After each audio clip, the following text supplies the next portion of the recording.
jazz vocalist Donna Bailey. Hi, Brian. Hello, Donna. How are you, darling? Oh, I'm wonderful. Now that you're here, this is fantastic. Thank you. You know, jazz diva is a term that gets thrown around. How do you feel about the label diva? Used to be a negative connotation, but the Pittsburgh divas, I believe, have changed that reputation. And it started about 6-7 years ago when they used to have Diva Tuesdays at BURGH up in the North Hills.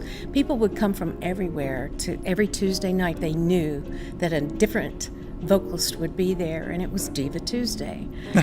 After the first year... But no, really, isn't every Tuesday Diva Tuesday for you? Every day of the week is Diva Day. And it's really great. It's great to be a Pittsburgh diva. Now, your career, though, began outside of Pittsburgh. Is that correct? It did. I'm originally from Princeton, West Virginia, and I became a nurse before I was old enough to buy a martini. And I've been in healthcare all my professional life. I started singing when I was a child, though. My mom tells the story about how she couldn't wait to hear me say, "Mommy." And I stood up, pulled myself up with the playpen and sang the entire jingle to the Campbell Soup song. And it broke her heart.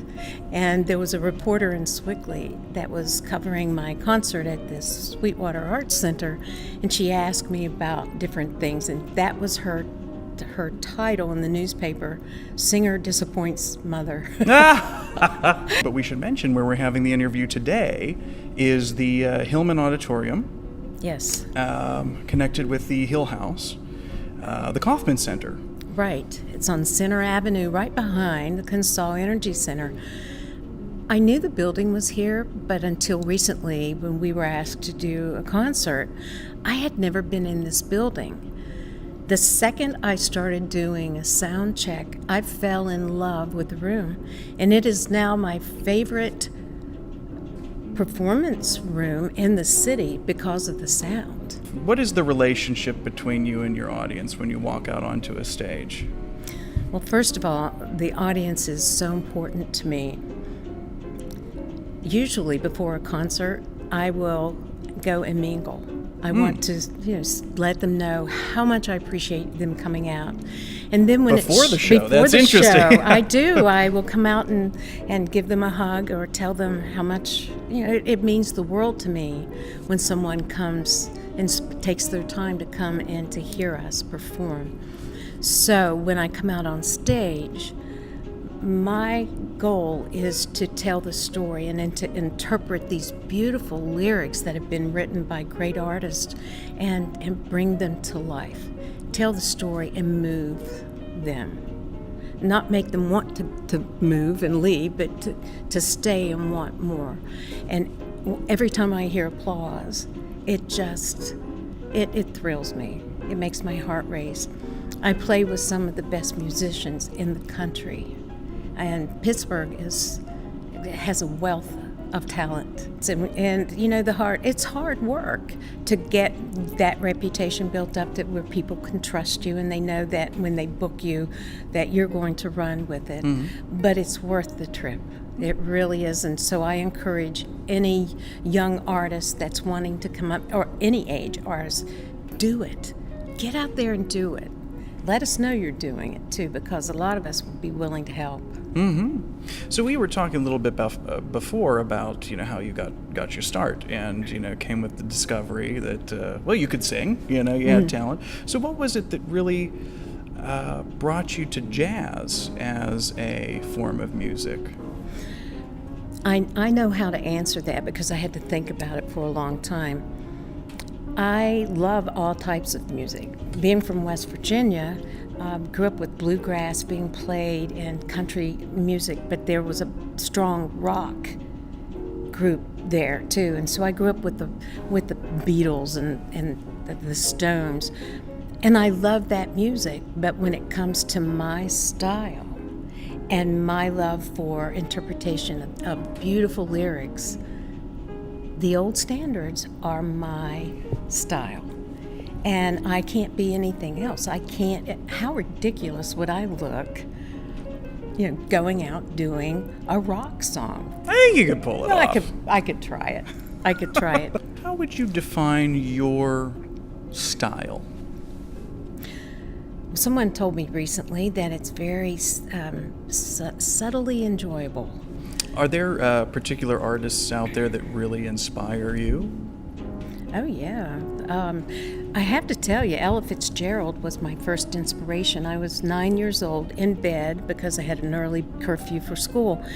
And my parents had the late show on, and all of a sudden I heard this woman singing, and I got up out of the bed, and it was Ella Fitzgerald, and she was singing, "I Can't Give You Anything But Love."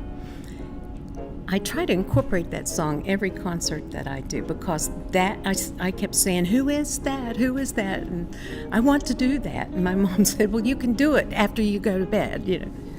It's still with us. If you go online and look up jazz vocalists, they're everywhere, and people are catching on to it. Even young people are catching on to this wonderful American songbook.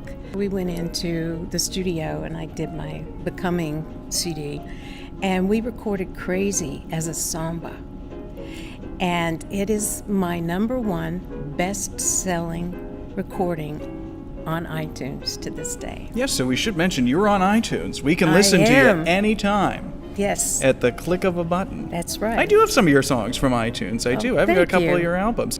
The first one that is out on iTunes is called Becoming, Ballads, Bosses, Blues, and Beyond. And the Beyond was the song that I've always loved.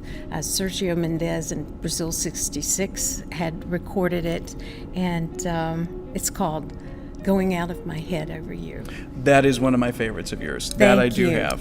Thank you. And it did get radio play. The second album is Donna Bailey and Friends, and it featured 9 world-class musicians. In fact, Pittsburgh songwriter Lou Tracy and Joe Negri had written a song, and it's called All Because of You, and that's the title track. And Joe actually is, in the beginning of the song, a duet together, and then he plays in the song, and it's just so great. He's so talented, and Lou is such a talented writer. You strike me as someone who gets excited about collaboration in music. That's the way it should be, because when one will take it one direction, somebody could take it in another, and you end up with this magic. It's magical to me. Every time we play, it never gets old. And you have got a Christmas album coming out. I do. I'm excited about it. It's different. It's really different. What's your style with this Christmas album? It's traditional with a twist. In fact, when I sit back and listen to it, I have a love for Latin music. And there is so much of a Latin flair with all of this. One of my producer with this is Daniel May, and we recorded it at Maywood Studios here in Pittsburgh. And I wanted to do Baby It's Cold Outside. And so you have to be really particular with who you get to do a duet with you to make sure that your voices complement. So I think Pittsburgh is going to be excited when they find out Jimmy Ross did this song with me, and he is with the Jaggers, and he still performs, and they had the #1 hit in the 70s called The Rapper. And we had such a good time with this song, and it's the most different version of Baby It's Cold Outside than you'll ever hear, ever. And in fact, I believe we have it underscoring us now. Absolutely. So what you're hearing in the background is this very track. My website is donnabaileyjazz.com. Oh, good, it's easy. It's very easy, and it says contact, or you could email me at dbjazz@zoominternet.net. And you'll know you're in the right place on this website because on the front page is my favorite picture of all time. It's you sitting in a giant martini glass. Absolutely. Now, I know the table's small, but do you think we could replicate that? I would love that. Feliz Navidad. Well, I didn't do that one, but absolutely.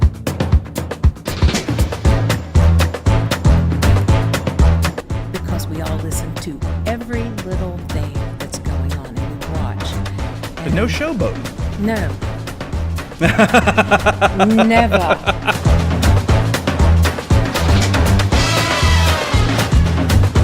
the funny thing is, though, I love Willie Nelson's song Crazy. And forever and a day, anytime I would be playing, somebody from the back of the room would say, sing Crazy. So you go, bah! Yeah.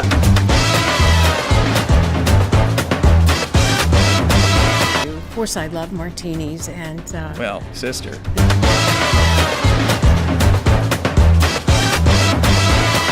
What's in a Donna Bailey Martini? Besides Donna Bailey herself.